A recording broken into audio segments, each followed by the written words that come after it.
दोस्तों जय श्री राम। योग मंत्र साधना चैनल पर आपका स्वागत है। कार्तिक शुक्ल पक्ष एकादशी प्रबोधिनी एकादशी व्रत कथा। ब्रह्मोवाच प्रबोधिन्यांश्च माहात्म्यं पापघ्नं पुण्यवर्धनं मुक्तिप्रदं सुबुद्धीनां शृणुष्व मुनिसत्तम। तावद्गर्जन्ति विप्रेन्द्र गंगा भागीरथी क्षितौ यावन्नायाति पापग्नि कार्तिके हरिबोधिनी। ब्रह्मा जी बोले, हे मुनिश्रेष्ठ, अब आप पापों को नष्ट करने वाली तथा पुण्य और मुक्ति को देने वाली प्रबोधिनी एकादशी का महात्म्य सुनिए। भागीरथी गंगा तथा तीर्थ, नदी, समुद्र आदि तभी तक फल देते हैं जब तक प्रबोधिनी एकादशी नहीं आती। कार्तिक मास की शुक्ल पक्ष की प्रबोधिनी एकादशी के व्रत का फल 1,000 अश्वमेघ तथा 100 राजसूय यज्ञ के फल के बराबर होता है। नारद जी ने पूछा, हे पिताजी, संध्या को भोजन करने से, रात्रि में भोजन करने तथा पूरे दिन उपवास करने से क्या क्या फल मिलता है, उसे आप समझाइए। ब्रह्मा जी बोले कि हे नारद, संध्या को भोजन करने से 1 जन्म का, रात्रि में भोजन करने से 2 जन्म का तथा पूरे दिन उपवास करने से 7 जन्म के समस्त पाप नष्ट हो जाते हैं। प्रबोधिनी एकादशी के व्रत के प्रभाव से सुमेरु पर्वत के समान कठिन पाप क्षण मात्र में ही नष्ट हो जाते हैं। अनेकों पूर्व जन्म के किए हुए बुरे कर्मों को यह प्रबोधिनी एकादशी का व्रत क्षण भर में नष्ट कर देता है। जो मनुष्य अपने स्वभाव अनुसार इस प्रबोधिनी एकादशी का विधि पूर्वक व्रत करते हैं, उन्हें पूर्ण फल की प्राप्ति होती है। हे मुनीश्वर, जो मनुष्य श्रद्धापूर्वक थोड़ा भी पुण्य करते हैं, उनका वह पुण्य पर्वत के समान अटल हो जाता है। जो मनुष्य हृदय के अंदर ही ऐसा ध्यान करते हैं कि प्रबोधिनी एकादशी का व्रत करूँगा, उनके 100 जन्म के समस्त पाप नष्ट हो जाते हैं। जो मनुष्य प्रबोधिनी एकादशी के दिन रात्रि को जागरण करते हैं, उनकी बीती हुई तथा आने वाली 10,000 पीढ़ियाँ विष्णु लोक में जाकर वास करती है और नरक में अनेकों दुख को भोगने वाले पितृगण विष्णु लोक में जाकर सुख भोगते हैं। ब्रह्म हत्या आदि के महान पाप भी प्रबोधिनी एकादशी का व्रत करने से धुल जाते हैं। एकादशी के दिन रात्रि को जागरण करने का फल अश्वमेघ आदि यज्ञों के फल से अधिक होता है। समस्त तीर्थों में जाने तथा गौ, स्वर्ण, भूमि आदि के दान का फल कार्तिक मास की शुक्ल पक्ष की प्रबोधिनी एकादशी के रात्रि के जागरण के फल के बराबर होता है। इस संसार में जितने भी तीर्थ हैं तथा जितने भी तीर्थों की आशा की जा सकती है, वे सब प्रबोधिनी एकादशी का व्रत करने वाले के घर में रहते हैं।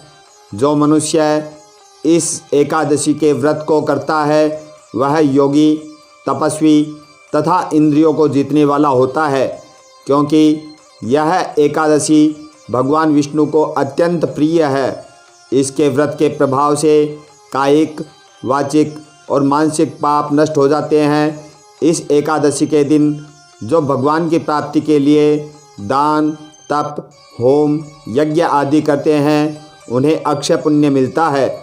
प्रबोधिनी एकादशी के दिन भगवान की पूजा करने से बाल, यौवन और वृद्धावस्था के समस्त पाप नष्ट हो जाते हैं। इस एकादशी की रात्रि को जागरण करने का फल चंद्र सूर्य ग्रहण के समय स्नान करने के फल से सहस्र गुना अधिक होता है। मनुष्य जन्म से लेकर अब तक जो पुण्य किया है, प्रबोधिनी एकादशी के व्रत के पुण्य के सामने व्यर्थ है। इसलिए हे नारद, तुमको भी विधि पूर्वक विष्णु भगवान की पूजा करनी चाहिए।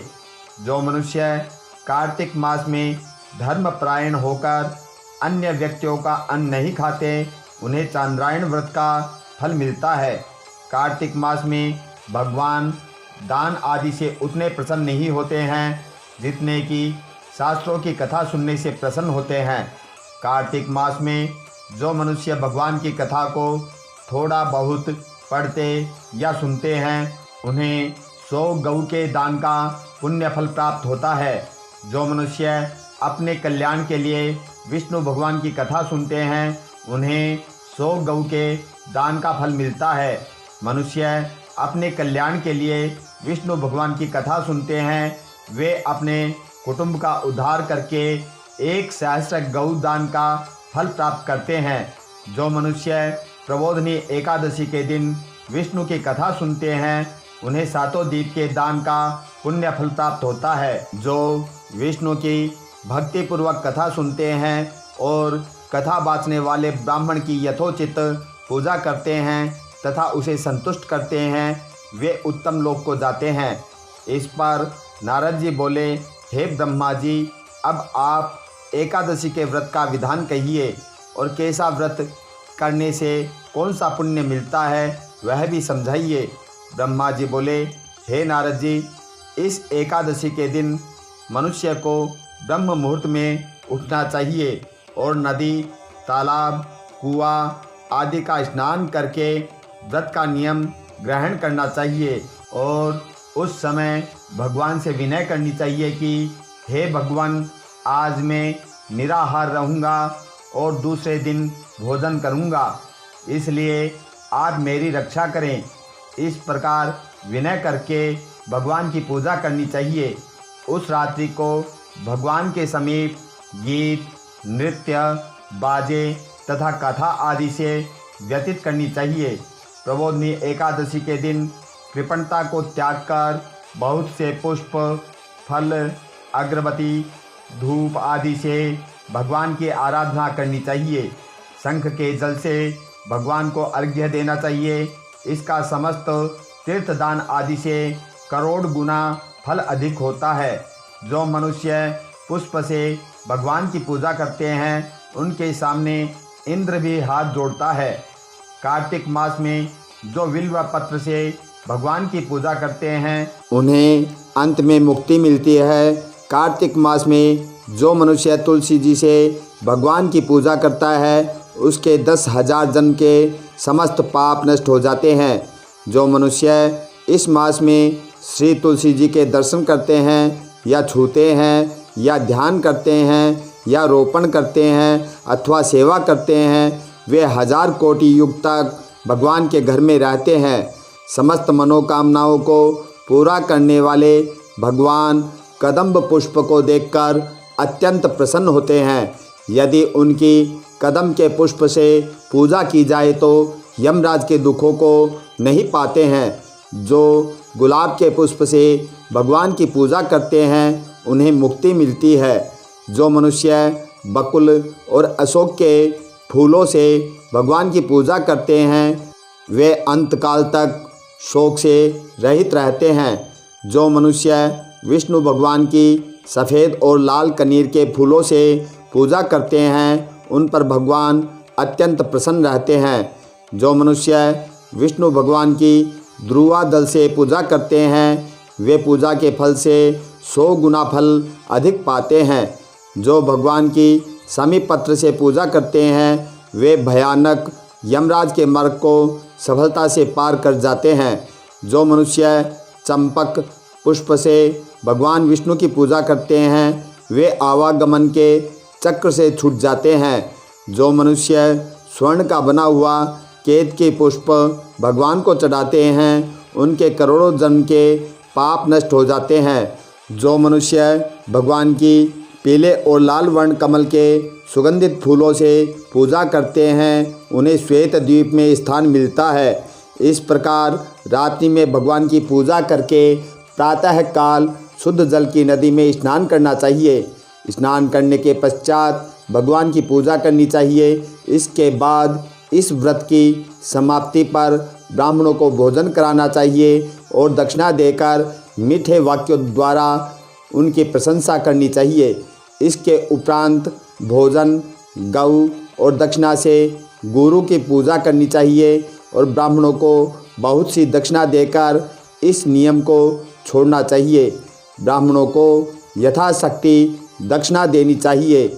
जिस ब्राह्मण को रात्रि में भोजन करावें उसे स्वर्ण सहित बेल दान करना चाहिए। जो मनुष्य यात्रा स्नान करते हैं उन्हें दही और शहद दान करना चाहिए। जो मनुष्य यात्रा स्नान करते हैं उन्हें दही और शहद दान करना चाहिए। जो मनुष्य फल की आशा करते हैं उन्हें फल का दान करना चाहिए। तेल की जगह है घी और घी की जगह है दूध और अन्नों में चावल दान करना चाहिए। जो मनुष्य इस व्रत में भूमि शयन करते हैं उन्हें सब वस्तुओं सहित सैया दान करनी चाहिए। जो मौन धारण करते हैं उन्हें स्वर्ण सहित तिल दान करना चाहिए। जो मनुष्य बालों को धारण करते हैं उन्हें दर्पण दान करना चाहिए। जो मनुष्य कार्तिक मास में उपनाह धारण नहीं करते उन्हें उपनाह दान करना चाहिए। जो इस मास में नमक त्यागते हैं उन्हें शक्कर दान करनी चाहिए। जो मनुष्य नित्य प्रति देव मंदिरों में दीप जलाते हैं उन्हें स्वर्ण या तांबे के दीपक को घी तथा बत्ती सहित दान करना चाहिए। जो मनुष्य चातुर्मास्य व्रत में किसी वस्तु का त्याग देते हैं उन्हें उस दिन से पुनः ग्रहण करना चाहिए। जो मनुष्य प्रबोधिनी एकादशी के दिन विधि पूर्वक व्रत करते हैं उन्हें अत्यंत सुख मिलता है और अंत में वे स्वर्ग को जाते हैं। जो मनुष्य चातुर्मास्य व्रत को बिना किसी विघ्न के पूरा कर देते हैं उन्हें फिर दोबारा जन्म नहीं मिलता। जिन मनुष्यों का व्रत खंडित हो जाता है वह नरक को जाते हैं। जो मनुष्य इस एकादशी के महात्म्य को सुनता व पढ़ता है उसे अनेक गौ दान का फल मिलता है। कथासार स्वाध्याय तपस्या व त्याग की दृष्टि से चातुर्मास्य का नियम बेहद महत्वपूर्ण है। भगवान श्री विष्णु की भक्ति में लीन होने के लिए यह समय अत्यंत उत्तम होता है। गृहस्थ में बंधा व्यक्ति भी चातुर्मास्य में भगवान विष्णु की भक्ति का पूरा लाभ उठा सकता है। बोलो विष्णु भगवान की जय।